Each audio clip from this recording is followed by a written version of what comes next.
నమస్తే, welcome to BRK. నేను పద్మ. ఈ రోజు మనతో పాటు స్టూడియోలో ఉన్నారు spiritual astro psychologist doctor Poondla Kalpavalli గారు.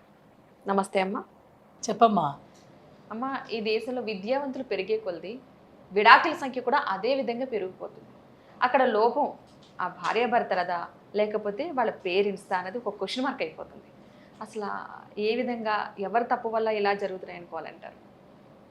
మీరు ప్రశ్న అడిగేటప్పుడే విద్యావంతులు అని పాపం విద్యనేమో స్లో చేశారు.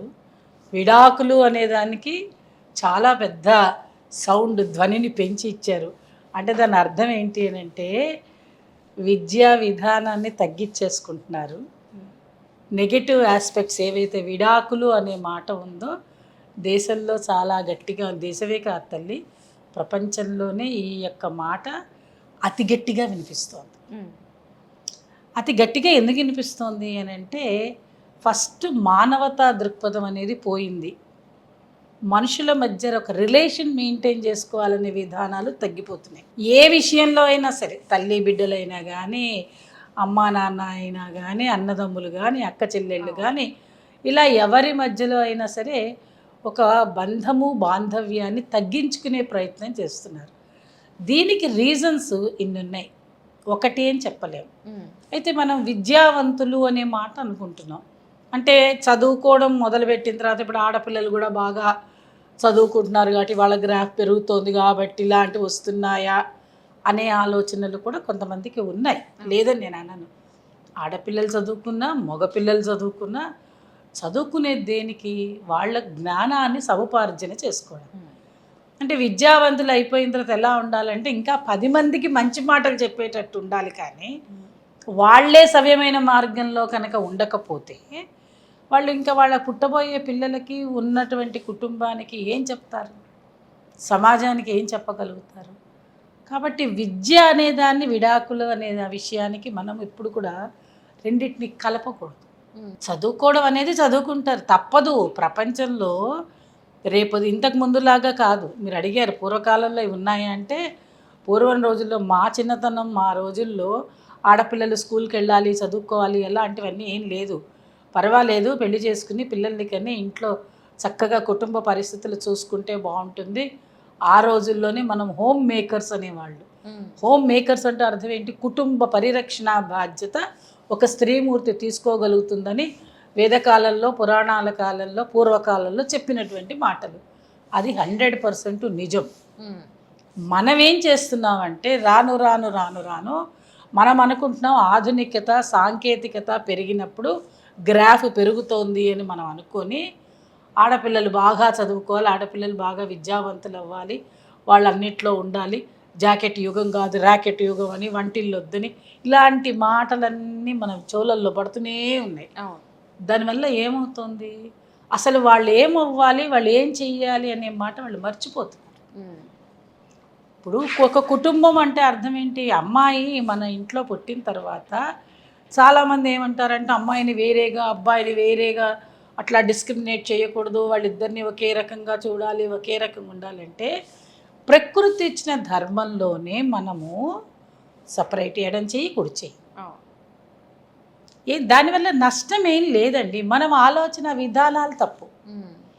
అబ్బాయి అయితే ఎక్కువ, అమ్మాయి అయితే తక్కువ అని ఎవ్వరూ అనలేదు. ఫస్ట్ అది తీసేయండి మైండ్లో. ఇప్పుడు మీలాంటి పిల్లలందరూ ఏమనుకుంటారంటే మేమేమన్నా బానిసలమా, మేమేమన్నా పని చేయాలా, వాళ్ళ ఇంటికి వెళ్ళి మేము అత్తగారింటికి వెళ్ళాలా, మేము పిల్లల్ని కనాలా, ఇలాంటి మాటలు వస్తున్నటువంటి ఈ యుగంలో ఇంకా విద్య అనే మాట ఎందుకురా? విద్య అంటే అర్థం ఏంటి? జ్ఞానము. అంటే జ్ఞానం ఉన్నవాడు ఇలా మాట్లాడాడు. అమ్మలు బాగా చదువుకుంటే వాళ్ళేమి విడిపోవాలని అనుకోరు. తెలిసి తెలియని జ్ఞానం, మిడిమిడి జ్ఞానం, వాళ్ళకి తెలిసి తెలియకుండా డబ్బు నడవంత్రపు సిరి నరాల మీద పుండు అంటారే, అలా ఏదైనా వచ్చి ఉంటేనో, లేదా పరిసరాల ప్రభావం వల్లనో, లేదా ఇంట్లో ఉండేటువంటి వాళ్ళ వల్లనో, ఇలాంటి విషయాల వల్ల ఏదైనా మనస్పర్ధలు వచ్చి అవగాహన లోపంతో అహంకారాలను పెంచుకుని, కుటుంబ పరిస్థితి అంటే తెలియక, మనం ఎలా ఉండాలి, మనతో ఉండే సమాజాన్ని ఎలా ఉంచాలనే విషయాలు అసలు తెలియకుండా వాళ్ళు ఏం చేస్తున్నారంటే ఇవన్నీ అవగాహన రాహిత్యం, అవగాహన లోపంతో ఏముందిలే ఒక చిన్న విషయానికి కూడా ఈ బంధము అనే దాన్ని మనం మెయింటైన్ చేయని అవసరమే లేదు, హ్యాపీగా విడిపోదాం అనే ఏదో చాలా సులభంగా అనుకుంటున్నారు. అంటే ఏంటి అర్థం? మాకు ఇక్కడ నచ్చలేదండి, అక్కడ వెళ్ళిపోతామని అనుకుంటున్నారు. అందుకని ఈజీగా విడాకులు తీసుకుంటున్నారు. తీసుకుంటే ఉపయోగం ఏంది? ఇప్పుడు వాళ్ళు ఇక్కడ తీసేసుకున్నారు డైవర్స్, వెరీ గుడ్, బాగుంది. నెక్స్ట్ ఏంటి? అదేదో సినిమాలో వాడు చెప్పినట్టు అన్నిటికీ నెక్స్ట్ ఏంటి? ప్రతిదానికి ఒక నెక్స్ట్ ఉంటుంది కదా. ఆ నెక్స్ట్ ఏంటి? ఓకే ఇక్కడ వద్దు, మరి వాట్ అబౌట్ నెక్స్ట్? అక్కడికి వెళ్తే అక్కడ కూడా ఇదే సమస్య. అక్కడ మళ్ళీ నువ్వు పెళ్లి చేసుకుంటావు, అక్కడ మళ్ళీ నీకు ఒక అబ్బాయే ఉంటాడు, మళ్ళా నీకు అక్కడ కూడా అత్తగారు వాళ్ళు ఉంటారు, అక్కడ నువ్వు ఇంట్లో పని చేసుకోవాలి, ఇంట్లో భర్తతో కాపురం చేసుకోవాలి. మరి ఇక్కడ లేనిది నీకు అక్కడ ఏం స్పెషల్గా అనిపిస్తుంది అమ్మలు? నాకు చెప్పొక్క మాట. మీ వయసు వాళ్ళనే నేను అడుగుతున్నా ఈ ప్రశ్నలు. అసలు ఇప్పుడు మా వయసు కన్నా మీ వయసు వాళ్ళకి ఇంకా బాగా అర్థమవుతుంది. అసలు ఏంటది? విడాకులు తీసుకోవాలనే ఆలోచన రావడమే తప్పంటాను నేను. కొట్లాడుకోండి, ఏమవుతుంది? ఇప్పుడు చిన్నప్పుడు నువ్వు మీ అక్క చెల్లెళ్ళు కొట్లాడుకోరా? మీ అమ్మ నువ్వు పోట్లాడుకోలేదా? మీ నాన్నగారితో నువ్వు పోట్లాడలేదా? అన్నదమ్ములతో పోట్లాడలేదా? మీ చుట్టుపక్కల నీ ఫ్రెండ్స్ తోటి అందరితో పోట్లాడినప్పుడు నువ్వు విడాకులు అనే మాట నీకుందా? లేదు. అప్పుడేమైనా మీరిద్దరు విడిపోయారా? మీ కుటుంబ సభ్యులు అమ్మ తిట్టకుండానే నువ్వు 25 ఏళ్ళు పెరిగావా? నాన్నగారు కోపడకుండానే నువ్వు పెద్దదానివి అయ్యావా? లేదు కదా. ఇన్ని చోట్ల పుట్టినప్పటి నుంచి 25 సంవత్సరాలు నువ్వు బాగా పెరిగినప్పుడు ఇంతమందితోటి నువ్వు ఎన్నో మాటలు అవి వచ్చినా కూడా మెయింటైన్ చేసావే.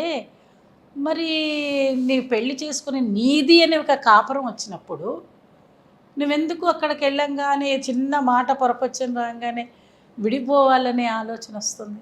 అంటే భర్త అంటే నీకేమీ విలువ లేదనా, లేకపోతే పనికిరాని వాడనా, వీళ్ళ దగ్గర నేను ఎందుకు ఉండాలనా? అసలు కలిసి ఉండడానికి చెప్పండర్రా కారణాలంటే చెప్పరే, విడిపోవడానికి ఇన్ని కారణాలు ఎక్కడి నుంచి వస్తున్నాయి నీకు? ఇన్ని కారణాలు ఏమిటి? ఇప్పుడు నేను ఒక అడ్వకేట్ని, ఒక ప్రాక్టీసింగ్ అడ్వకేట్ని, ఒక ఫ్యామిలీ కౌన్సిలర్ని, నేను ఒక స్పిరిచువల్ ఆస్ట్రో సైకాలజిస్ట్ని. ఇన్ని రకాల విషయాలని నేను క్రోడీకరించి పిల్లలందరినీ నేను సమన్వయం చేయాలని చిన్నప్పటి నుంచి పిల్లల స్కూళ్ళల్లో ఎవరెవరు ఉన్నారో నా పిల్లల వయసు వాళ్ళకి వెళ్ళి మోటివేషన్ చేస్తూ వాళ్ళల్లో పర్సనాలిటీ డెవలప్మెంట్ని పెంచాలనే కోరికతోటి ఆ క్లాసెస్ తీసుకుంటే ఇన్ని రకాల పనులు ఎందుకు చేసుకుంటున్నాను అంటే సమాజం బాగుండాలి, ఆడపిల్లలు చక్కగా ఆనందంగా ఉండాలి. నిజం చెప్పాలంటే ఈరోజు నేను చాలా బాధపడుతున్నాను. ఎందుకని అంటే ఆడపిల్లలు వాళ్ళ స్వతంత్ర జీవితాన్ని మర్చిపోతున్నారు. వాళ్ళ మనసుకు తగ్గట్టు వాళ్ళు బతకటం లేదు. నిజమా తప్పు కాదా? నిజమే. వాళ్ళ మనసు ఉంటుంది వాళ్ళకి, కానీ వాళ్ళ మనసుని, వాళ్ళ సంతోషాన్ని, వాళ్ళ పర్సనల్ స్పేస్ని వాళ్ళు ఉపయోగించుకోవట్లేదు అక్కర్లేని విషయాలకి. ఏముందండి, మీరు ఇవాళ పుట్టిన తర్వాత 1వ క్లాస్ తర్వాత 2వ క్లాస్ తప్పనిసరిగా చదువుతారు కదా. 3 చదువుతారు, 5 చదువుతారు, 10 చదువుతారు కదా. అలాగే అమ్మా నాన్న మిమ్మల్ని ఇంటర్మీడియట్ చదివిస్తారు, డిగ్రీ. ఇంకా ఏమంటారు? ఉద్యోగాలు చేయండి అంటారు. చక్కగా ఉద్యోగాలు చేస్తారు, సంపాదన ఉంటుంది, అన్నీ ఉన్నాయి కదా. ఉన్నప్పుడు ఏంటి, మనిషికి ఒక తోడు ఉండాలి. ఎంతసేపు అమ్మా నాన్న దగ్గర దొరకనిది నీకు నీ యొక్క జీవితాన్ని ఇచ్చేది ఎక్కడ అంటే పెళ్లి జీవితం. అవునా కాదు? అవునమ్మా. అమ్మా నాన్న దగ్గర ఉండే విధానాలు వేరుంటాయి. ఆకలేసింది అన్నం అడిగితే అన్నం కలిపి పెట్టగలుగుతుంది అమ్మ. స్కూల్కి వెళ్తాను, బయటికి వెళ్తాను, సినిమాకి వెళ్తాను అంటే అడగంగానే ఇచ్చేది డబ్బులు నాన్న. మరి నీ జీవితాన్ని, నీ శరీరాన్ని పంచుకొని నీ మనసుకు తగ్గట్టుగా ఉంచి నీకొక జీవితాన్ని ఇచ్చేటువంటి వాడెవరు? చక్కటి భర్త. అదే రకంగా భర్తకి కూడా భార్య అలాగే ఇస్తుంది. ఇద్దరు శరీరంలో ఒకటే శరీరం అని అనుకోకూడదు. 2 శరీరాలైనా వాళ్ళిద్దరి మనసులు ఒకటైపోతాయి. ఒకటైపోవడానికి కోసమే కదా వివాహ బంధం. మనకి ఆనందంగా ఉండడానికి కోసం వివాహ బంధం ఉన్నప్పుడు ఎందుకు ఇంత తిప్పలు పడతారు? చక్కగా పెళ్లి చేసుకోరు. పోనీ పెళ్ళికి ఏమైనా పూర్వకాలంలాగా ఏదన్నా 5 రూపాయలు 10 రూపాయలతో పెళ్ళిళ్ళు అవుతున్నాయా అంటే కోట్లల్లో పెళ్ళిళ్ళు. ఎంత కాదన్నా ఎంత లేనివాడన్నా మినిమం టు మినిమం లక్షలు ఖర్చు పెడుతున్నారు. మరి అంతంత చక్కగా ఘనంగా పెళ్లి చేసుకుని ఆనందంగా ఉండే జీవితాన్ని పెళ్ళైన 3వ రోజు నుంచే మొదలవుతే నువ్వు అడిగిన ప్రశ్న అదే. చక్కటి సాఫ్ట్వేర్ ఇంజనీర్లు అంటారు, డాక్టర్లు అంటున్నారు, లాయర్లు అంటున్నారు, పెద్ద పెద్ద ఉద్యోగాలు అంటారు, మేము సీఈఓలు అంటున్నారు, ఆడపిల్లలు కూడా పెద్ద ఉద్యోగాలు చేసుకుంటున్నారు. ఇక అబ్బాయిలు ఇద్దరు అమ్మాయి అబ్బాయి ఉద్యోగ స్థితి వాళ్ళ వయసులు ఇవన్నీ గురించి మాట్లాడుకుంటూ పోతే మనకి చాలా వస్తుంది. అలాంటి పరిస్థితుల్లో వాళ్ళు ఉన్నప్పుడు మరి మంచిగా పెళ్లి చేసుకుంటారు, ఇష్టపడే కదా పెళ్లి చేసుకుంటారు. పెళ్ళి అయిపోయిన తర్వాత ఒకవేళ ఏమో మన ఇద్దరం ఇక్కడ కూర్చున్నాము మాట్లాడుకుంటున్నాం, 100% మన కంపారిటిబిలిటీ ఉంటుందా తల్లి? ఏమో నేను చెప్పే మాట నీకు నచ్చకపోవచ్చు, మా కెమెరామ్యాన్కి నచ్చకపోవచ్చు, మా ప్రొడ్యూసర్కి నచ్చకపోవచ్చు. మళ్ళీ కాసేపు అయిన తర్వాత అలా కాదండి మీరు ఇలా కూర్చోండి అంటాడు, లేదంటే ఇలా జరగండి అంటే ఏదో ఒకటి తప్పో ఒప్పో చెప్తాడుగా. అంత మాత్రం చేత పోట్లాడుకుని వెళ్ళిపోంగా. మనం ఏమంటాం, ప్రోడక్ట్ బయటికి ఎట్లా తీసుకురావాలి, ఇక్కడ జరుగుతున్న విషయాన్ని మనం ఎలా తీసుకురావాలంటే లాస్ట్కి అవుట్పుట్ కోసం చూసుకుంటామా లేదా? ఖచ్చితంగా. అలాంటి సంగతులన్నీ మీరు మర్చిపోయి పెళ్ళవ్వంగానే నీతోటి ఎలా ఆయన కలిసిపోతాడు, ఆ అమ్మాయితో నువ్వు, నీతో ఆ అమ్మాయి ఎలా కలిసిపోతారు? ఎంత సమయం పడుతుంది? 25 సంవత్సరాలు ఒక దగ్గర ఉంటుంది. ఈ అబ్బాయి 25 సంవత్సరాలు ఒక దగ్గర ఉన్నాడు. టూ లాంగ్ పీరియడ్ అది. ఇంట్లో తల్లిదండ్రుల దగ్గర, అన్నాదమ్ములు, అక్క చెల్లెళ్ళ దగ్గర ఉంటుంటేనే వాళ్ళు అన్ని విషయాలలో పోట్లాడుకుంటున్నప్పుడు 25 సంవత్సరాలు నీ దగ్గర దూరంగా ఉండి నీ దగ్గరికి వచ్చినప్పుడు అడ్జస్ట్ అవుతుందంటే ఎలా అడ్జస్ట్ అవుతారు? అమ్మాయి అడ్జస్ట్ కాలేదు, అబ్బాయి అడ్జస్ట్. ఎందుకని? ఇన్ని విషయాలు ఉంటాయి. ఫస్ట్ ఆహార వ్యవస్థ ఉంటుంది, మన బిహేవియర్ ఉంటుంది, కొత్త ప్లేస్ ఉంటుంది. మనం ఈ ఉద్యోగం కాక ఇంకో ఉద్యోగంకి వెళ్ళామనుకోమ్మా, అక్కడ ఆ కొత్త ఉద్యోగంలో నువ్వు మొదటి రోజు అడ్జస్ట్ అవుతావా? కావు. టైం తీసుకుని నెమ్మదిగా ఆ టైంని వీళ్ళు ఓర్చుకోలేకపోతున్నారు. ఆ సమయంలో ఇంతమంది అడ్డాలు ఉంటారు మధ్యలో. ఒక్క అమ్మాయి అబ్బాయిదే తప్పు కాదు విడాకులకి. అంటే నేను మొదట నీకు ఇంట్రడక్షన్ ఇచ్చాను, అసలు విడాకులు ఎందుకు అవుతాయి అనే విషయాలు ఇన్ని ఉన్నాయి. అమ్మాయి అబ్బాయి వాళ్ళిద్దరి మధ్యలో అవగాహన ఉండదు, వెంటనే వాళ్ళిద్దరు అడ్జస్ట్ అవ్వలేరు. ఈవెన్ లవ్ మ్యారేజెస్ అయినా కూడా ప్రేమించుకునేటప్పుడు ఉండే విధానాలు వేరమ్మలు, ప్రేమించుకున్న తర్వాత పెళ్ళయ్యాక ఒక బంధం ఏర్పడి ఓ రెస్పాన్సిబిలిటీ బాధ్యతాయుతంగా ఉండి ఒక కుటుంబం ఏర్పడిన తర్వాత వాళ్ళ విధానాలు వేరేగా ఉంటాయి.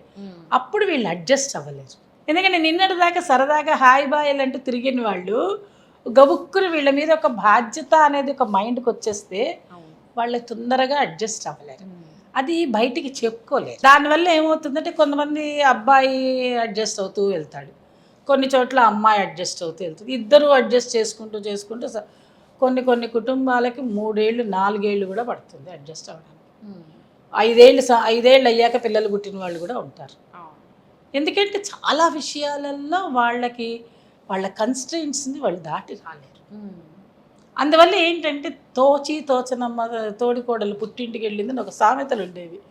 ఈమెకు తోచదు, ఈమెకు అర్థం కాదు, దీనికి తోడు అగ్నికి ఆజ్యం పోసేవాళ్ళు ఉంటారు. తెల్లవారు లేస్తే ఫోన్లు, వీడియో కాల్స్ అవన్నీ ఉంటాయి, ఫేస్బుక్లు, ఇన్స్టాగ్రామ్ అన్నీ. ఇంకా అవి చెప్పద్దు, అవైతే ఇంకా చెప్పక్కర్లేదు. నీ సొంత విషయాలను కూడా బహిర్గతం చేసుకోవడం, తెలిసేటట్టు అవసరమైన వాడికి తెలుస్తాయి, అవసరం లేని వాడికి తెలుస్తాయి. ఇక దీనికి వీళ్ళందరూ కూడుకుంటారు. ఏముంది నకరాలు చేస్తున్నాడు వాడు, చల్తీ వచ్చే నడిపోదాం వీడిగా ఇంకోడు అనేవాళ్ళు కొంతమంది. ఇక వాళ్ళ అమ్మ చెప్తున్నాడు ఇందుకే అడ్జస్ట్ అవ్వడం, ఊరికే అన్ని వంటలు చేసి పెట్టాలా, అవసరమా ఏంది, వాడు చెయ్యమను నువ్వు అనుకో అని చెప్పేవాళ్ళు కొంతమంది. ఇంకా ఇట్లా ఏంటంటే ఇక్కడ అగ్ని ఉందనుకోండి, ఓ నెయ్యి ఇట్లా పోస్తూనే ఉంటారు. అరే ఏంది గది ఇట్లు, ఇక వాళ్ళు అయ్యొచ్చిందంటే ఇక అయ్యది ఇట్లు, ఇట్లా ఒకళ్ళని మించి ఒకళ్ళు దూరుతూ ఉంటారు. ఇవన్నీ పెరుగుతూ ఉంటే కొన్ని చోట్లేమో వీడు పెరుగుతూ ఉంటాడు. ఇక వీడు ఏంది మా అమ్మ చెప్పినట్టు ఇంతే, ఏం పోతుంది నీకు, మీ నాయన ఏమైనా తెచ్చిండా, మీ అమ్మ తెచ్చింది, ఇది ఫ్రెండ్స్తో మాట్లాడినట్టే గబుక్కుని వెళుతూ మాట్లాడేస్తుంది. దాని అర్థం ఏంటంటే బిహేవియర్ లోపం. ఈ తెలిసి తెలియని వయసుల్లో ఈ బిహేవియర్లు బాగలేక సినిమా రంగాన్ని మైండ్లోకి తీసుకుని అక్కర్లేని భాష ఉపయోగించుకుంటూ ఫ్రెండ్స్ తోటి మాట్లాడే విధానాలు అలవాటది. అది ప్రతిదానికి వాళ్ళ అమ్మని అయ్యని ఎందుకు తీసుకొస్తారు? ప్రతి విషయంలో ఇక మీ అమ్మ ఇట్లా నానే మీ అయ్య ఇట్లా, ఆ మాట అనద్దు అంటా నేను. నువ్వు మీ ఆవిడని అంటే ఆ అమ్మాయి వెంటనే నిన్ను అంటుంది, అది మర్చిపోవద్దు. ఈ చదువు కూడా ఇంత వాడు బీటెక్ చదువుతాడు, ఎంటెక్ చదువుతాడు, వాడు పిహెచ్డి కూడా చేస్తుంటాడు. వాడు ఆఫీస్లో నెలకి 3 లక్షల జీతం కూడా వస్తుంది వాడికి. ఇంటికి వచ్చిన తర్వాత వాడి బిహేవియర్ ఎక్కడికి పోతుందో తెలియదు. భార్య దగ్గర వాడి బిహేవియర్ బాగుండదు. అంటే ఏంటి, వాడికి తెలియదు. వాడికి ఒక అహంకారం కడుపులో ఉంటుంది, నేను గ్రేటు. ఎందుకంటే నేను గ్రేట్ అనే మాట వాడి చుట్టూ ఉండే ప్రపంచం అంతా వాడిని గ్రేట్ అంటుంటుంది. వాడు ఆ గ్రేట్నెస్ని తీసుకొచ్చి ఇక్కడ భార్య మీద చూపిస్తాడు. పోనీ ఈ అమ్మాయి అడ్జస్ట్ అవుతాడు, అర్థం చేసుకుందాం, నువ్వు అర్థమయ్యేటట్టు చేద్దామా అనే ఆలోచన ఈ అమ్మాయికి కూడా ఉండాలి. ఈ అమ్మాయికి ఉండదు. ఈ అమ్మాయికి ఉండే ఈమెకి ఒక వాతావరణం ఉంటుందిగా. ఇక ఏమి చెప్తున్నానుగా, ఏంటి మనం ఏమన్నా బానిసలమా అని ఇంకా ఫెమినిజం తీసుకొస్తారు అక్కడి నుంచి. బానిస ఏంటండి, భార్యాభర్తల మధ్యలో ఈ మాటలు ఏంటి? మేము 16 ఏళ్ళకి పెళ్ళిళ్ళు చేసుకుని కుటుంబం సంసారాలు చేసుకుంటూ బయటకు, అదేమంటే మీరు ముసలోళ్ళమ్మ మీతోటి మాకేంటి అంటారు. మరి అది ఏదైనా అంతే కదండి, కింద నుంచే కదా పైకి రావాలి, చెట్టు అక్కడికే రావాలి. కింద వేళ్ళుండి చెట్టు నెమ్మదిగా పెరిగితే ఆ ఇంత చిన్న గింజ ఇంత పెద్ద చెట్లు అవుతుంది. మరి ఆ చెట్టు నుంచి మనం చాలా విషయాలు నేర్చుకోవాలి కదా. అనుభవజ్ఞుల దగ్గర ఎందుకు నేర్చుకోమంటాం? మీరు ముసలోళ్ళు అంటే మరి మీరు కూడా అవుతారు కదా రేపు ముసలి వాళ్ళు. ఖచ్చితంగా ఎవరికైనా అవుతుంది. వాళ్ళకి అయిపోయింది, టైం అయిపోయింది, నేను 4ంటికి రావాల్సింది 5ంటికి వచ్చాను అనుకో, గంట పోయింది, పిలుచుకొద్దామన్నా రాదు. అటువంటి విషయాలలో మనమంతా ఇది కాకుండా ఈ అమ్మాయి అబ్బాయి అనే వాళ్ళు ఇద్దరు ఏదో టగ్ ఆఫ్ వార్లో నిలబడ్డట్టు పోట్లాడుకుంటే విడాకులు వస్తాయి. అంటే భార్యాభర్తల మధ్యలో వాళ్ళిద్దరే కాదు, వాళ్ళకి ఒక కుటుంబం ఉంటుంది, ఒక ప్రపంచం ఉంటుంది. ఇవన్నీ ఆలోచించుకోవాలి. ఇంకా పెళ్ళి అవి 3 రోజులకు 5 రోజులకు విడిపోయే వాళ్ళు ఉంటే ఒక రకం, సంవత్సరం అయ్యాక విడిపోతే ఒక రకం. వీళ్ళకు పొరపాటుగా పిల్లలు పుట్టారనుకోండి, వాళ్ళు ఇంకా చెప్పనవసరం లేదు.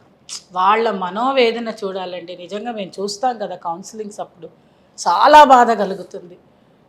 వీళ్ళిద్దరి మధ్యలో వీళ్ళ పోట్లాటే నడుస్తుంది, వాళ్ళ గురించి పట్టించుకోరు. ఆ బిడ్డలు ఎవరి దగ్గర ఉండాలంటే నా దగ్గర ఉండాలంటే నా దగ్గర ఏమిటండి, నా దగ్గర తల్లి తండ్రి ఇద్దరు కలిసి కదా పిల్లల్ని పెంచాలి. ఆదివారం ఇంకా కోర్టులు ఇస్తాయండి డెసిషన్స్, జడ్జిమెంట్లు. మీరు 15 రోజులకు ఒకసారి అంటే ఆ పిల్లలు పాడైపోక ఏమవుతారండి? 15 రోజుల దాకా గోరికాడ నక్కలు ఇలా ఉంటారు. పాపం ఎంత బాధ అనిపిస్తుందో తెలుసా మాకైతే. ఎప్పుడెప్పుడు నాన్న దగ్గరికి పోదామా అని ఉంటారు. నాన్న దగ్గర 15 రోజులు అవ్వగానే అమ్మ దగ్గరికి వస్తే 15 రోజులు, అలా కొన్ని డేస్. శనివారమే చూడాలంటే పిల్లలు శుక్రవారం దాకా ఒక రకంగా, శనివారం మైండ్ పాడైపోతుంది. చిన్నతనంలో పిల్లలకి మైండ్ పాడైపోతే పెద్దయ్యాక ఇలాగే అయిపోతారు వాళ్ళు కూడా. వాళ్ళు సరిగ్గా ఉండలేరు. అంటే మన వల్ల నెక్స్ట్ జనరేషన్స్ పాడైపోతాయి. ఇన్ని విషయాలు ఉంటాయి. అందుకని విద్యావంతులైనటువంటి వాళ్ళకి డైవర్స్ తీసుకుంటున్నారా లేదా అనే మాటని మనం అనే కన్నా, ఆ విద్యావంతులకి డైవర్స్కి సంబంధం లేకుండా, డైవర్స్ అనే విధానం వేరు. ఇది కుటుంబ విషయానికి సంబంధించింది, భార్యాభర్తల విషయానికి సంబంధించిందే కానీ చదువులకి సంబంధించిన విషయం. ఉద్యోగ అర్హతలు కాదు ఇవి. ఇంత చదువుకుంటే ఇక్కడ పెళ్ళి అవుతుంది, ఇంత చదువుకుంటే డైవర్స్ రాదు, ఇక్కడ చదువుకుంటే ఇంత వస్తుంది, ఇవన్నీ కాదు నాన్న. అసలు దీనికి దానికి ఏమీ సంబంధం లేదు. కానీ పెళ్ళి చేసుకోవడం అనేది జీవితంలో ఒక మలుపు. పుట్టినప్పటి నుంచి చదువుకుంటూ ఒక వయసు వరకు ఉండి, ఒక వయసు తర్వాత మళ్ళీ ఇంకొక జీవితాన్ని మనం ఎంచుకోవాలి. అది మళ్ళీ మనం ఇంకొకటి కావాలి కదా, పునరావృతం చెయ్యాలి, మళ్ళా పునరుత్పత్తి జరగాలి, జనరేషన్స్ పెరగాలి. పవిత్రమైనటువంటి బంధంతో పవిత్రంగా పిల్లల్ని కంటే వాళ్ళు బాగుంటే ఇంకా సమాజం పెరుగుతుంది, ఆ సమాజ అభివృద్ధి అవుతుంది, కుటుంబాల అభివృద్ధి జరిగితే ప్రపంచం బాగుంటుంది.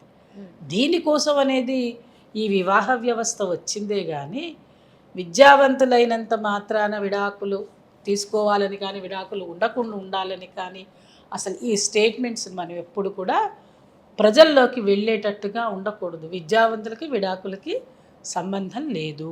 కాబట్టి ఎంత చదువుకుంటే విడాకులు వస్తున్నాయా అనే మాట మీ మైండ్లోకి వచ్చింది. అంటే చదువు వల్ల ఏదైనా తెలివి మీరిపోయి వీళ్ళ విడాకులకి వెళ్తున్నారా అన్నట్టే అనిపించింది మీ క్వశ్చన్ నాకు. అలా ఎప్పుడు ఉండదమ్మా. తెలివి మీరిపోయి విడాకులు తీసుకోవట్లా, అవగాహన లోపంతో, అవగాహన రాహిత్యం వల్ల, అహంకారం వల్ల, చదువు వల్ల కాదు. అహంకారంతో వాళ్ళు ఏంటంటే మీరు అడిగిన ప్రశ్నలో మీరు తీయచ్చు మన దాన్ని. మళ్ళీ విద్యావంతులైతే ఉద్యోగాలు చేస్తారు, ఉద్యోగాలు చేస్తే డబ్బు ఉంటుంది, డబ్బు ఉంటే అహంకారం ఉంటుంది, దాని అన్నిటికీ చదివే మూల కారణం అని మాత్రం మనం అనుకోవడానికి లేదు అంటున్నా. ఎంత జనరలైజ్ చేసే విషయం కాదు కదమ్మా ఇది. జనరలైజ్డ్ కాకుండా చదువుకున్నంత మాత్రాన తెలుసుకోండి, జ్ఞానాన్ని పెంచుకోండి. అలాగే చక్కగా ఉద్యోగం చేస్తే డబ్బులు సంపాదించుకోండి, ఫైనాన్షియల్ ఇండిపెండెన్స్ తెచ్చుకోండి, ఆర్థిక స్వావలంబన చేకూర్చుకోండి. వద్దని ఎవరు అంటలేదు. దాన్ని మీ కుటుంబాలను పాడు చేసుకోవద్దు, దాన్ని మీ కుటుంబం పాడు చేసుకోవద్దు. అందువల్ల ఎలా ఉండాలి అని అంటే, ఒక కుటుంబం కావాలి అనుకుని కనుక మనం వివాహ బంధాన్ని ఏర్పరచుకున్నట్టయితే అది 100 ఏళ్ళు హాయిగా సంతోషంగా ఉండాలి అనుకుని ఆలోచనతోటే పెళ్ళిళ్ళు చేసుకోవాలి తప్ప, పెళ్లి చేసుకున్న మర్నాటి నుంచే మనం విడిపోవాలనే వ్యవస్థని మైండ్లో పెట్టుకుని వివాహ వ్యవస్థలోకి కాలు పెట్టరాదు. ఒకసారి మనం వచ్చాము అంటే, ఒకసారి దీనిలోకి వెళ్ళాము, ఎంటర్ అయ్యాము అంటే ఆనందంగా సంతోషంగా మళ్ళీ మనకి ఇంకొక సంసారం ఏర్పడుతుంది. మనం ఆనందంగా ఉండాలి. మన అమ్మా నాన్నలు మనల్ని ఎలా పెంచారో మనం ఇంకా చక్కగా పిల్లల్ని పెంచుకోవాలి, ఇంకా హాయిగా కాలం గడపాలి, కష్టసుఖాలన్నీ పంచుకోవాలి. ఇలాంటి అవగాహనని ఏర్పరచుకుని వివాహ వ్యవస్థని ముందుకు తీసుకెళ్ళాలి. పవిత్రమైనటువంటి బంధాన్ని చక్కగా నిలబెట్టుకోవాలి, ఇంకా బాగా చదువుకోవాలి, పిల్లల్ని కూడా వాళ్ళు విద్యావంతులను చెయ్యాలి. కాబట్టి భార్య అయినా భర్త అయినా కలిసి అనురాగం ఆప్యాయతని ఏర్పరచుకుంటూ ఏదో బయట విషయాలని మన కుటుంబంలోకి తెచ్చుకోకుండా, మూడో వ్యక్తిని మన మధ్యలోకి రానివ్వకుండా, అమ్మైనా అయ్యైనా ఎవరైనా సరే వాళ్ళని మనం ఇబ్బంది పెట్టకుండా మన సంసారాన్ని మనం చేసుకునే విధానంలో ఉంటేనే కుటుంబాలు బాగుంటాయి. అవును. మా వివాహం అయిన తర్వాత అమ్మాయికి కావచ్చు, అబ్బాయికి కావచ్చు, ఒక పేరెంట్స్ ఎలాంటి విషయాలు చెప్పాలి? ఎస్పెషల్లీ ఇదివరకు ఏంటంటే అమ్మాయి కాపురానికి వెళ్తుందంటే తల్లి అలా ఉండాలి, కొంచెం సర్దుకుపోమ్మా, ఏమన్నా ఉన్నా అడ్జస్ట్ అవ్వని చెప్పేవారు. బట్ ఇప్పుడున్న పరిస్థితులు ఏంటంటే కొంచెం అందరినీ అనలేము, కానీ కొంతమంది నువ్వేమి అడ్జస్ట్ అవనవసరం లేదు, నీకు మేమున్నాం, ఫుల్ సపోర్ట్, ఏదనంటే బ్యాగ్ సర్దుకుని వచ్చే ఇలా సిచ్యువేషన్ అయిపోతుంది. అందరినీ అనట్లే, కొంతమందిని. అలా కాకుండా ఎలాంటి విషయాలు చెప్తే బెటర్ అంటే అటు అబ్బాయికి కూడా చెప్పాలి, నీ మీద అజమాయిషి ఏంటని వాళ్ళు అనకూడదు ప్రతిసారి కూడా. కొంచెం నువ్వు కూడా అడ్జస్ట్ అవ్వ, కొత్తగా ఉంది కదా అని చెప్పేసి వాళ్ళు అనటం, వీళ్ళు అడ్జస్ట్ అవ్వని చెప్పడం. ఇదివరకు ఉండే ఎంత గొడవలు వచ్చినా మీలో మీరే చూసుకోండి, బయటకు మాత్రం నవ్వుతారండి అన్నట్టు ఉండేది. ఇప్పుడు అలా కాదు, బయట మాత్రం చూస్తున్నారు అందరు గొడవలు. కాబట్టి కరెక్ట్ అమ్మా. నాకు ఒక విషయం గుర్తుకొస్తుంది ఈ మాట నువ్వు అడగంగానే. మా నాన్నగారు, మా ఇంట్లో మేము 6 ఆడపిల్లలం, మా అందరికీ పెళ్ళిళ్ళు చేసి పంపించినప్పుడు మమ్మల్నిలాగా అన్ని విషయాలు చెప్పేవాళ్ళు. అలాగా మా పిల్లలకి పెళ్ళిళ్ళైనా కూడా వాళ్ళు, మా నాన్నగారు డూస్ అండ్ డోంట్స్ అని ఒక పేపర్ మీద రాసేవాళ్ళు. మాకు ఎంత ఆశ్చర్యంగా ఉండే, పెద్దవాళ్ళు ఎందుకు ఇలా చేస్తారా అని అనిపిస్తుంది. మా అమ్మగారు కూడా 98 సంవత్సరాలు బతికారు ఆవిడ కూడా. అంటే కారణం ఎందుకు చెప్తున్నానంటే, అసలు పెద్దవాళ్ళనే మాట పోయిందమ్మా. ఇప్పుడు ఉమ్మడి కుటుంబ వ్యవస్థ లేదు. ఇంట్లో నాయనమ్మలో, అమ్మమ్మలో, మేనత్తలో ఎవరైనా చెప్పేవాళ్ళు ఉండేవాళ్ళు పూర్వకాలం. అది పోయింది. ఇక అమ్మా నాన్నలు చెప్పి పంపడము అంటే, అమ్మా నాన్న మాట వినే పరిస్థితిలో కూడా వీళ్ళు ఉండటం లేదు. 2 లేదు, అమ్మ చెప్దామని ఆలోచిస్తుంది, ఏదైనా ఒక విషయం చెప్దాను, కానీ అమ్మకే విసుగు పుడుతుంది చెప్పాలంటే. వీళ్ళు వినరు, పెట్టరు, ఆవిడ చెప్పేదని కొంతమంది అమ్మలు. కొంతమంది అమ్మలు అయితే అలా కాదు, వాళ్ళ ఎక్స్పీరియన్సెస్ అన్నీ మైండ్లో పెట్టుకొని మంచిగా ఇలా ఉండమ్మా, ఏం పర్వాలేదు, నువ్వు వాళ్ళ ఇంటికి వెళ్ళినా హ్యాపీగా ఉండాలి, నీ సంసారం అనేది, వెళ్ళిన చోట బుద్ధిగా ఉండు అని చెప్పేవాళ్ళు కొంతమంది ఉన్నారు. బుద్ధిగా ఉండంటే ఇప్పటివరకు బుద్ధిగా లేదని కాదని అర్థం చేసుకోకూడదు. అంటే నువ్వు వాళ్ళ ఇంటికి వెళ్ళినప్పుడు adjust and accommodate wherever you are అనే మాట తల్లిదండ్రులు చెప్పే పరిస్థితిలో ఉండాలి. తర్వాత అక్కడికి వెళ్ళాక అత్తగారిని అమ్మలాగా చూసుకో. నీ తోటి వాళ్ళు ఎవరైతే ఇంట్లో అక్క చెల్లెళ్ళు ఉన్నారో అలాగా నువ్వు మీ ఆడబడుచుతోటి అలా ఉండాలి, ఒక సిస్టర్ లాగా చూసుకో. మీ మరుదులని నువ్వు బ్రదర్స్ లాగా అనుకో, అంతే తప్ప వాళ్ళెవరో బయటవాళ్ళు. అంటే ఈ కుటుంబాన్ని అక్కడికి రీప్లేస్ చేసుకో అని కనుక తల్లిదండ్రులు చెప్తే, ముఖ్యంగా తల్లి చెప్పాలి ఈ విషయాలు. నువ్వు అక్కడికి వెళ్ళి ఇలాగా అడ్జస్ట్ అయిపోతూ ఉండాలి. అడ్జస్ట్ అయిపోవడం అంటే తప్పని మాత్రం నువ్వు అర్థం చేసుకోవద్దు. ఎందుకంటే అడ్జస్ట్మెంట్ లేనిదే ఎవ్వరికీ ప్రపంచంలో జీవితం లేదు, ఏ విషయంలో అయినా సరే. Not only in the life of this family. నువ్వు ఇక్కడే అనక్కర్లేదు, ఆఫీస్లో అయినా అంతే, స్కూల్లో అయినా అంతే, సమాజంలో అయినా అంతే. ఎక్కడికి వెళ్ళినా నువ్వు అడ్జస్ట్ చేసుకోవాలి కదా. నువ్వు మెట్రోలో ప్రయాణం చేస్తున్నావు అమ్మా, నువ్వు కూర్చోవాలి, నీ పక్కన ఇంకొకళ్ళు కూర్చుంటారు. నువ్వు అడ్జస్ట్ చేసుకునేటువంటి విధానం నీలో ఉంటే ఆ పక్కన ఎవరు కూర్చున్నా నువ్వు జరిగి కూర్చుని వాళ్ళ పాటికి వాళ్ళు ఉన్నారు, ఈ కాసేపు ప్రయాణంలో నాకెందుకని నీ మైండ్కి తెలియాలి. అలా కాకుండా వాడేంటి నా పక్కన కూర్చొని నేను గ్రేటు, వాడెవడో అడుక్కునేవాడు వచ్చాడు, చిచ్చి నేను అడ్జస్ట్ కాలేను అని నువ్వు వాడిని తిట్టడం మొదలెట్టావు అనుకో, అప్పుడేమవుతుంది? దానివల్ల సమాజం హర్షించదు, మొత్తం సమాజం నిన్నే తిడుతుంది. అందువల్ల ఏమవుతుంది అని అంటే, ప్రతి చోట అడ్జస్ట్ అవ్వాల్సిన అవసరం నీకున్నప్పుడు నువ్వు చేయాల్సిన పని ఏంటి? హ్యాపీగా అడ్జస్ట్ అవ్వు. అలాగనే అమ్మ చెప్తే దానిలో నెగిటివ్ తీసుకోవడం. ఎప్పుడు కూడా నెగిటివిటీస్ని పక్కన పెట్టేసి పాజిటివ్గా బతకడం నేర్చుకోవాలి. చైతన్యమైనటువంటి విషయాలని అలవర్చుకోవాలి.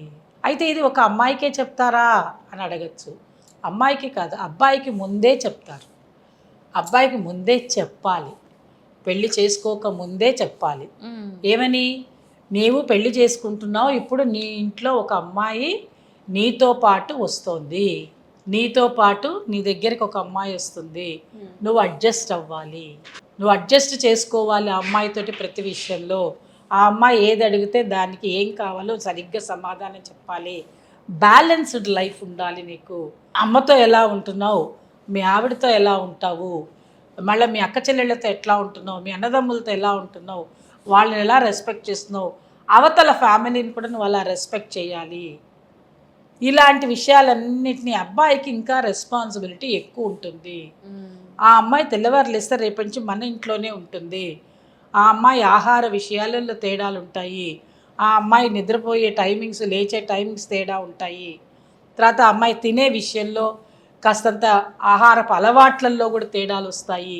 ఇలాంటివన్నిటినీ మనము ఆ అబ్బాయికి కూడా చెప్పవలసిన బాధ్యత మనకుంది. చెప్పిన తర్వాతనే ఆ అబ్బాయికి పెళ్ళి అనే విషయంలో సుముఖత ఏర్పడాలి.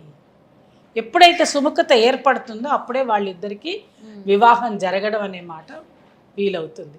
కాబట్టి అమ్మాయి దగ్గరికి అబ్బాయి వచ్చినా, అబ్బాయి దగ్గరికి అమ్మాయి వెళ్ళినా వాళ్ళిద్దరూ కలిసి వివాహ దాంపత్య జీవితాన్ని కనుక సవ్యంగా నడుపుకునే పరిస్థితి వస్తేనే ఆ కుటుంబం బాగుంటుంది. అవునమ్మా. లేని పక్షంలో పెళ్ళి అనేది వృధా. అందువల్ల పెళ్ళి చేసుకునేటప్పుడు, పెళ్ళి చేసేటప్పుడు, పెళ్ళి చేసుకునేటప్పుడు, పెళ్ళి అనే మాట అనుకునేటప్పుడు అక్కర్లేని విషయాలు ముందర చూసుకుంటారండి. జాతకాలు చూసుకుంటున్నాము, వాళ్ళకి డబ్బు ఉందా లేదా చూసుకుంటున్నాము, వాళ్ళకి ప్యాకేజ్ ఎంత చూస్తున్నాము, వాళ్ళకి ఇల్లు వాకిళ్ళు ఉన్నాయా లేదా చూస్తున్నాము, కారు ఉందా లేదా చూస్తున్నాము. ఇలాంటి విషయాలన్నీ, భౌతిక విషయాలన్నింటినీ మీరు చూస్తున్నారే కానీ ఈ అబ్బాయిది అమ్మాయిది మానసిక వ్యవస్థ ఏమిటి అనేది మీరు చూడట్లేదు. అది ముఖ్యమైనటువంటి విషయం. అమ్మాయికి సంసిద్ధత ఉన్నదా లేదా పెళ్ళికి, అబ్బాయి సంసిద్ధతగా ఉన్నాడా అంటే రెడీ టు మ్యారీ అని ఉన్నారా లేదా. రేపొద్దున పెళ్లి చేసుకున్నాక వచ్చే విషయాలన్నింటినీ అమ్మ చెప్పాలి. చాలా చోట్ల మీరు అనుకుంటున్నట్టుగా పెళ్ళి అనగానే ఏదో వాళ్ళ ఇంటికి వెళ్ళడం, అన్నం వండుకోవడం, తినడం, ఇలాంటి విషయాలు కాదు. అమ్మ ఈ మధ్య కాలంలో భార్యాభర్తలు ఇద్దరు మనసు విప్పి మాట్లాడుకునే పరిస్థితులు ఎక్కడా ఉండలేదు. అటు జాబులు అనుకోవచ్చు, చిన్న చిన్న ఇష్యూస్ వల్ల కావచ్చు. అది కాస్త కూర్చుని మాట్లాడుకుంటే చాలా ప్రాబ్లమ్స్‌కి సొల్యూషన్ దొరుకుతుంది. కానీ అలాంటి మాట్లాడుకునే పరిస్థితులు అయితే ఎక్కడా కనిపించట్లేదు. అసలు మనం లోపం ఎక్కడంటారు? దీన్ని ఎలాగంటే వర్తమానంలోనే మాట్లాడుకోవాలి. అంటే ప్రస్తుతం మనం జరుగుతున్న విషయాలని జరుగుతున్నట్టుగానే మాట్లాడుకుంటే ఒక స్టోరీ లాగా కాకుండా మాట్లాడుకోవాల్సిన అవసరం ఏర్పడుతున్నది. 100కి 99 మంది ఇలాగే ఉన్నారు. ఏంటమ్మా మీరు చూసొచ్చినట్టు చెప్తున్నారని అంటారేమో. కారణం ఏంటి అంటే ఆడపిల్లలు ఉద్యోగస్తులే, మగపిల్లలు ఉద్యోగస్తులే. ఇక వాళ్ళు పొద్దున లేచి ఉద్యోగం చేసుకుని రాత్రి ఇంటికి వచ్చేసరికి అలసిపోతారు. First point. అమ్మాయి పరిస్థితి కూడా అంతే. కొంతమంది ఇళ్లల్లో అమ్మాయి అబ్బాయి ఇద్దరూ కలిసి పని చేసుకుని ఉద్యోగాలకు వెళ్తారు. వీళ్ళు ఇంటికి వచ్చాక పిల్లల్ని చూసుకుంటారు.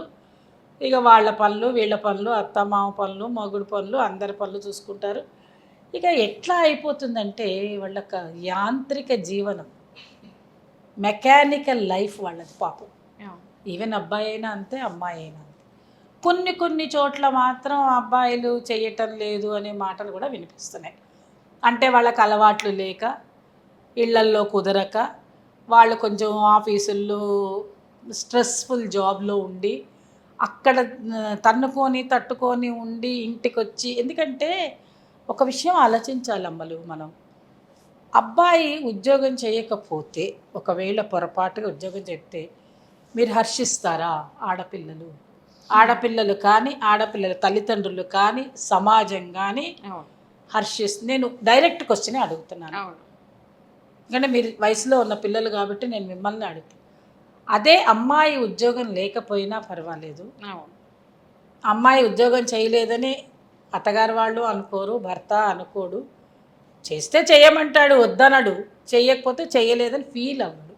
కానీ ఇప్పుడుండే మన ప్రస్తుత ప్రపంచం పితృస్వామ్య ప్రపంచంలో మనం ఉన్నాం. ఇప్పటికీ కూడా నువ్వు ఎంఎస్సి చదివితే నీకేంటి, నువ్వు ఇంటర్మీడియట్ వాడిని పెళ్లి చేసుకుంటావా? చేసుకో. నీకెవరు కావాలి? పిహెచ్డి వాడు కావాలి. మీరు ఎప్పుడైతే ఈ విధానంలో ఈ ఆడపిల్లలు ఉంటారో ఆ మగపిల్లలు గ్రేటేగా. మరి ఎందుకు కాదంటారు మీరు? ఎందుకు ఒప్పుకోరు? ఏ ఆడపిల్లలు ఒప్పుకోవట్లేదు, ఆడపిల్లల తల్లిదండ్రులు ఒప్పుకోరు. మా అమ్మాయి ఎంబీబీఎస్ అంటే అబ్బాయి ఎండి చేయాలండి అంటారు. ఈ అమ్మ నాన్ననే. బీడీఎస్ అంటే బీడీఎస్ అండి, వద్దు బీడీఎస్, మా అమ్మాయి ఎంబీబీఎస్. మీరే ఒక డిస్క్రిమినేషన్ అనేది మీరే ఏర్పరచుకుంటున్నారు. దానివల్ల ఏమవుతుంది అని అంటే మీ ఇద్దరి మధ్యలో అసలు పెద్ద చిన్న అనేది ఒకటి వచ్చేసింది. తప్పేముంది, దాన్ని యాక్సెప్ట్ చేయొచ్చు కదా. ఇలాంటి విషయాలలో మీరు యాక్సెప్ట్ చేసి జీతాల దగ్గర యాక్సెప్ట్ చేస్తారు. నీకు 50,000 జీతం వస్తే వాళ్ళు ₹1,00,000 జీతం వాడిని పెళ్లి చేసుకుంటావు.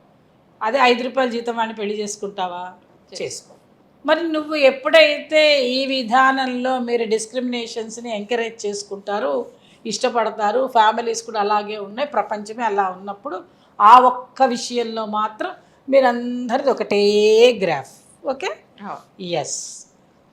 దాని తర్వాత నెక్స్ట్ స్టెప్కి వచ్చేసరికి ఇంటి విషయాలలో మాత్రం ఆ అబ్బాయి డైపర్ తీయాలి, ఆ అబ్బాయి వంట చేయాలి, ఆ అబ్బాయి కూరగాయలు తరగాలి, ఆ అబ్బాయి వీలైతే టాయిలెట్స్ అన్ని క్లీన్ చేయాలి. మరి ఇలాంటి మాటలన్నీ ఎందుకంటారు? ఒకవేళ ఆ అబ్బాయి చేయలేకపోతే నేను అన్నాం, అమ్మాయి చేసుకుంటుంది, ఆ అమ్మాయికి ఏదైనా వీలు కాలేదు అనుకోండి, అబ్బాయి చేసుకుంటాడు, అది జనరల్ విషయమే, అదేం పెద్ద అనం. చెయ్యని వాళ్ళ గురించి ఇప్పుడు కొట్లాటలు కదా. ఆ అబ్బాయి ఏం చేయడు, అసలు ఏం హెల్పే చేయడు, అంతనే మా అమ్మాయే చేస్తుంది, అంతా చచ్చిపోతున్నది, చేయలేక చాకిరి చేయలేక, అదో పెద్ద చాకిరి. అక్కడ ఎవరింట్లో వాళ్ళు పని చేసుకుంటే వాళ్ళు చాకరీలు చేయలేకపోతున్నారు. 24 గంటలు దాని గురించే రచ్చ. ఎప్పుడైతే వీళ్ళిద్దరి మధ్యలో ఈ ఇంటి పనులు, ఆఫీసు పనులు, సమాజంలో మాటలు, అమ్మా నాన్నల మాటలు, చుట్టాల మాటలు, అన్నిటికంటే ముఖ్యంగా డబ్బుల విషయాలు, ఇవన్నీ ఒకసారి వీళ్ళ మీదకి వచ్చేసరికి వీళ్ళకి అసలు బుజ్జి మైండ్ సరిపోవట్లా. అవన్నీ ఎక్కడ వచ్చేసాయంటే వీళ్ళ పర్సనల్గా మాట్లాడుకునే మాటలు లేకుండా వెళ్ళిపోతుంది. అవునా కాదా? అవునమ్మా. అక్కడికి పోతుంది, అక్కడ 0. ఇవే సరిపోతున్నాయి. ఇదే సరిపోయి ఆఫీస్లో ఉద్యోగం చేసి వచ్చినంతసేపు ఆయన గోల, ఈమె ఉద్యోగం చేసి వచ్చినంతసేపు ఈవిడి గోల.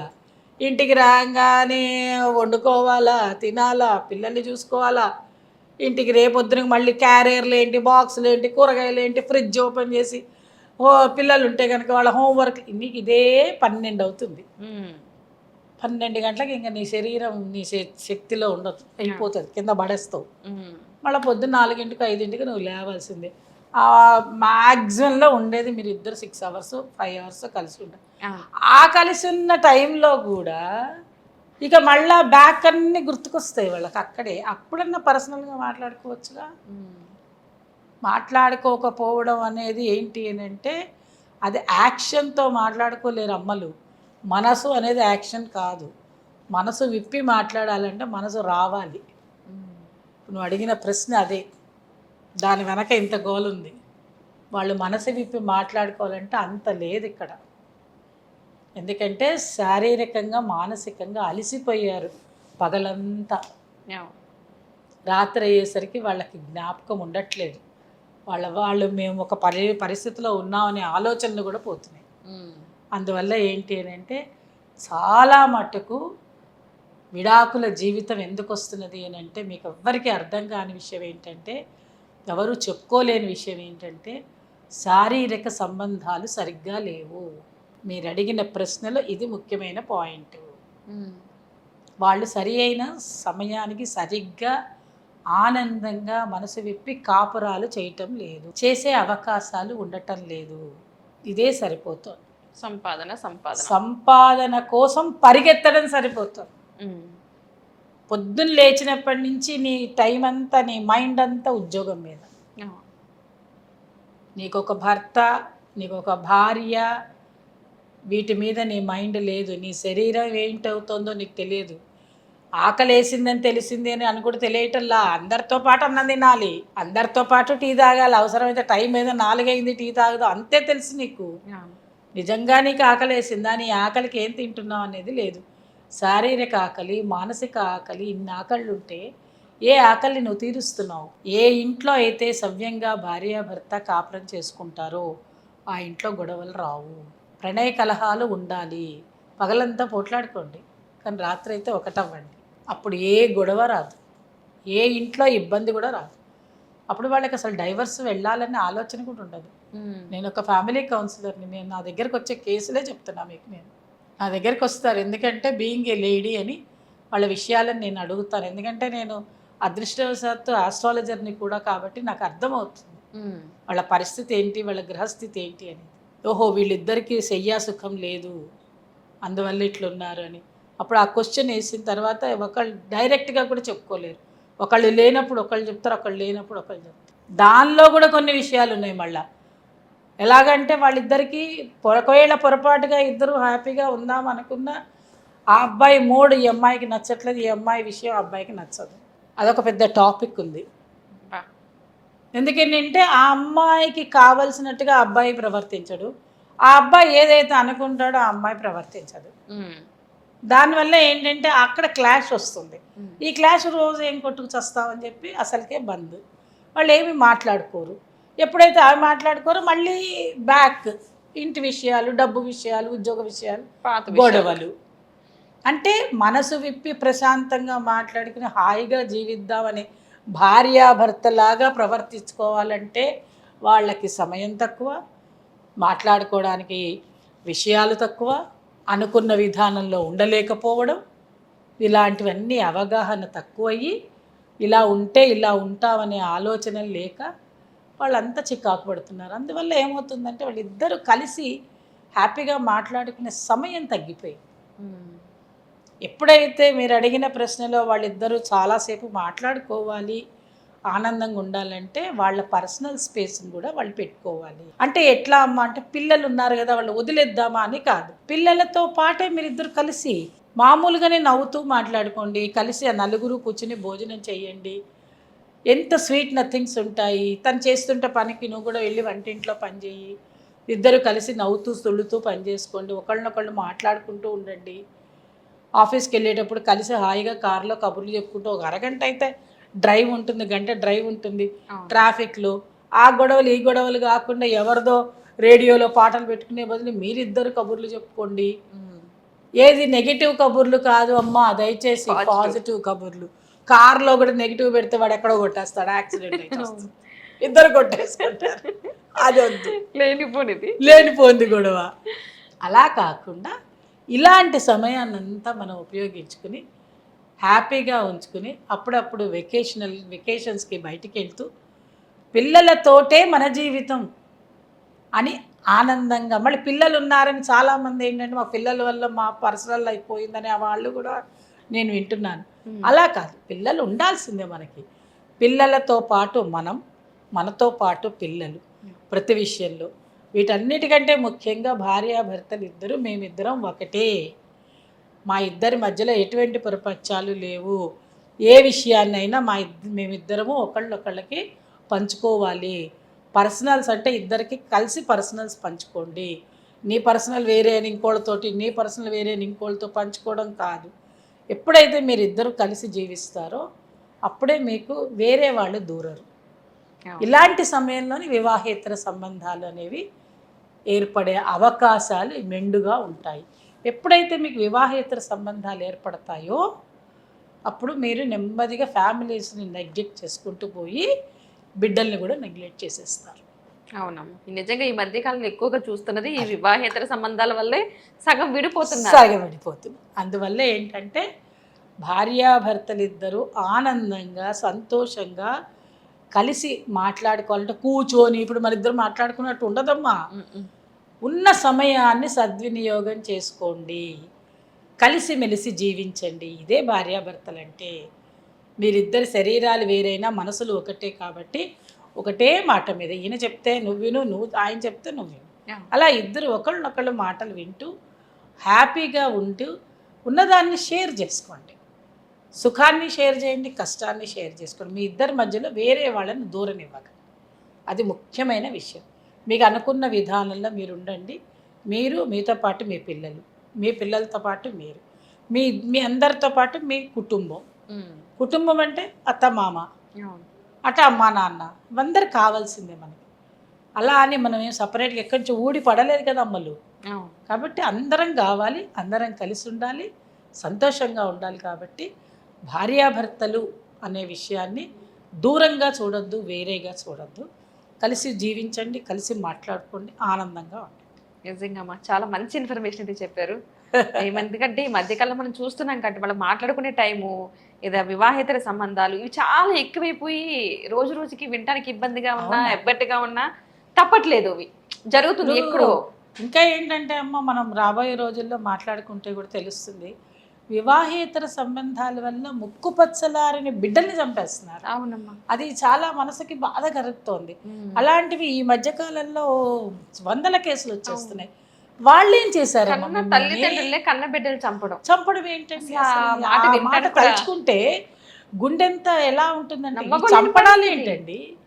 ఇప్పుడు నీకు ఇష్టం లేదు, మొగుడు ఇష్టం లేదు, వదిలేసేయమని చట్టమే చెప్పింది కదా. వెళ్ళిపో, నువ్వు ఏదైతే వివాహేతర సంబంధం కావాలనుకుంటా వెళ్ళిపోండి, వద్దని ఎవరు అంటలేదు. కానీ బిడ్డల్ని చంపే హక్కు నీకు ఇవ్వలేదు. కనే హక్కు కన్నావు, కానీ చంపే హక్కు నీకు లేదు. చిన్న పిల్లల్ని చంపేస్తున్నారు. అసలు చంపడం ఏంటండి? చంపడం అనే మాట చాలా తప్పైన మాట. అది దాని గురించి మనం చక్కగా మంచి ఒక 10 ఎపిసోడ్లైనా చేసి చెప్తా నేను. చాలా వరకు మన మాటలు వినన్న ప్రపంచం బాగుపడాలి. నిజంగా అమ్మ కనేసి ఆ అమ్మే చంపేసిందంటే అసలు హృదయ విదారకమైనటువంటి కేసులని, చిన్న దెబ్బ తగిలితేనే తట్టుకోలేని మనం అసలు అలా ఎలా చంపేస్తున్నారు అనేది నాకు, ఓ తల్లిగా నాకు కూడా ఏం అర్థం కాక చాలా బాధ కడుతున్నాను. అలాంటి పరిస్థితులు కూడా ప్రస్తుత ప్రపంచంలో ఉన్నాయి. ఇదే విషయాల మీద మనం కొన్ని 100 టాపిక్స్ మన చుట్టూ తిరుగుతున్నాయి. కాబట్టి ఏదో మీ ద్వారా ప్రపంచానికి మంచి జరిగితే బాగుంటుంది. తప్పకుండా అమ్మా. నమస్తే. నమస్తే. చూసారు కదా ఈరోజు అసలు వివాహానికి సంబంధించి సంబంధాలు ఏ విధంగా ఉంటున్నాయి, భార్యాభర్తలు ఏ విధంగా ఉండాలి అనే అంశాలు తెలుసుకున్నాం కదా. మరి నెక్స్ట్ ఎపిసోడ్లో మరొక అంశం గురించి తెలుసుకుందాం. నమస్తే.